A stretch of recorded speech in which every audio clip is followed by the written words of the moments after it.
There was a gang-related shooting that happened at this home right behind me here. It's located at 411 Cedar Avenue. Tybee School District has around 45 vehicles, some including small cars like this, which only cost around $30 to fill up.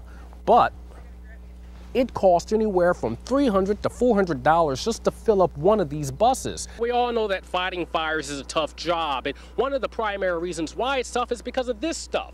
It's dry brush.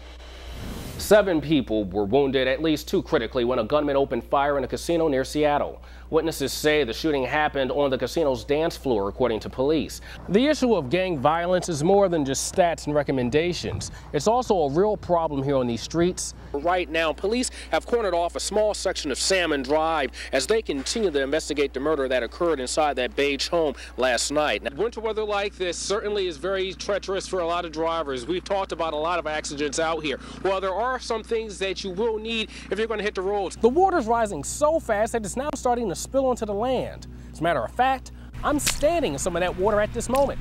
That's why homeowners are getting these sandbags, protecting their home before the water hits. This project is expected to add around 145 new homes to the area. Highs a little bit warmer, but not much. 83 in Tri-Cities, 85 in Hanford. Rest of the Columbia Basin will see its highs also in the upper 70s, lower 80s.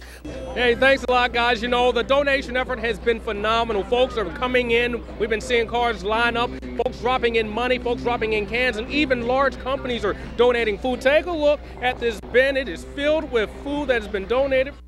Tattoos and graffiti throughout various neighborhoods in Walla Walla. The evidence of gangs is obvious, but there are some things people still can't handle.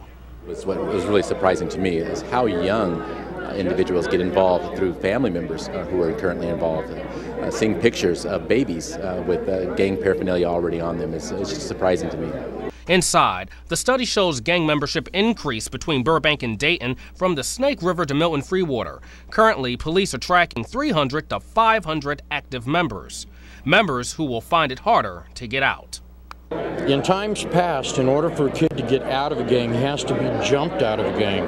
Well, now, in order to retain their numbers, they're being stabbed out. Johnny Johnson is a former gang member now working to prevent young people from making his mistake. But unfortunately, it takes other methods to make kids reconsider. There was a young boy, middle school age, who was jumped into a local gang here. He was kicked in the groin 3 times so hard that he can never have children now. The issue of gang violence is more than just stats and recommendations. It's also a real problem here on these streets that's claimed lives. Lives like 20-year-old Julio Cesar Martinez. He became the first gang-related homicide in Walla Walla's history when he was shot in this alleyway in May. The family that lives in the house next to his vigil sees a lot of gang members. Yeah, he said there's a lot of gangs because a lot of them come to see where the guy died. Ooh. But mostly they're young people. That we don't want it to get to a point where it's out of control, and so prevention really is the best cure. A cure this city needs to save its streets and future. It'll devastate it. We'll start over once it dries out. John Cummings is trying to stay optimistic about the water he knows will cover his land in a matter of hours. Since January, it has flooded 3 times. He's hoping these sandbags will prevent damage to his home. Well, of course, it's frustrating, but that's a gamble that we take, and we just start over again. That's the attitude you have to have when living in a flood-prone area, but it's still a concern for many. My wife and I, we just had a new baby, 6-month-old now, and so it's making sure that we can find a place to stay just in case this does get bad. You know, we have to think of those Plan B, Plan C's type situations. The water's rising so fast that it's now starting to spill onto the land. As a matter of fact, I'm standing in some of that water at this moment. That's why homeowners are getting these sandbags, protecting their home before the water hits.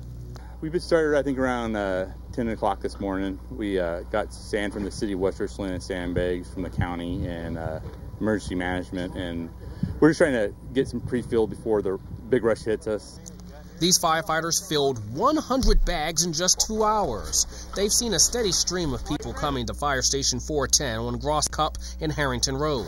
John Cummings says he expects to be part of the rush to get more bags. I'm sure we're going to have to make another trip. We got a pickup load, and we'll probably have to get one more load. We're going to sandbag all the doors and to the buildings, that any place that water could easily get in. Benton County firefighters asked people to call 967-2945 and make arrangements before going to get sandbags. In West Richland, Bryant, Maddrick, KNDU, right now. 6 days a week, Nate Higgins spends over an hour swimming. Surrounded by other swimmers, Higgins doesn't look different until he gets out of the water. You know, all you can do is control you, and you've got to do it with the best you can to the best of your ability. For Higgins, who is paralyzed from the chest down after falling off of a roof, that means not letting himself be defined by his condition. Really, though, I'm just a byproduct of people that have been really willing to help me, people like Micah, people like my parents, people like my coaches, my professors, people who believed in me when, quite frankly, I didn't believe in myself. Yeah, I mean, Nate's one of those guys that, like, you meet and he has just this charisma and fiery passion around him that kind of just sucks you in. And next thing you know, whatever you're doing or involved with Nate, I mean, you're just go time. Most of the time, this is where you can find Nate, here at the pool. But the time he spends here is more than just practice. It's also designed to help fellow athletes, just like himself, who suffer with disabilities. With Swim with Mike, I'm just taking the skills that, you know, I've already been blessed with and been blessed to have other people teach me, and hopefully applying those to raise as much money as I can for athletes with disabilities. Nate will travel to California to swim up to 2 miles in hopes of raising $10,000, the same amount he received in a scholarship from the organization. Seeing Nate, swimming may look easy, but it took a long time to get here. Quite frankly, it took me about 4 months. I started swimming in January of '07. It took about 4 months for me to be able just to swim across the pool, butterfly, or backstroke.